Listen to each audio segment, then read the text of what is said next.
yang lama korang, Kubremi keluarkan korektor yang baru. Lepas ni kau akan tengok aku pakai yang ini pula. Ini colour corrector dia. Dah, jangan tanya dah sebab dalam setiap video kau akan nampak aku pakai ni je.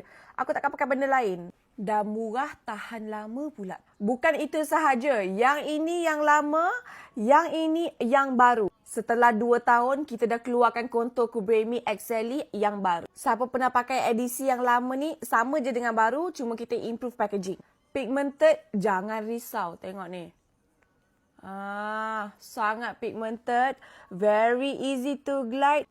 Semua tone boleh pakai. Yang paling penting, dia tahan lama korang. Ini dah 8-9 bulan tak habis-habis lagi. Buat hidung. Nampak? Senang je. Nampak? Sini sikit. Macam inilah cara kita contour. Rasa dahi tu luas, boleh letak dekat dahi juga. Harga memang murah tapi dia tahan lama korang.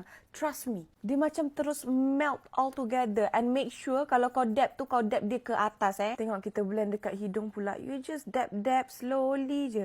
Dua benda ni memang wajib ada dalam aku punya makeup routine. Korang beli dekat Baku Kuning je and harga dia sangat-sangat murah.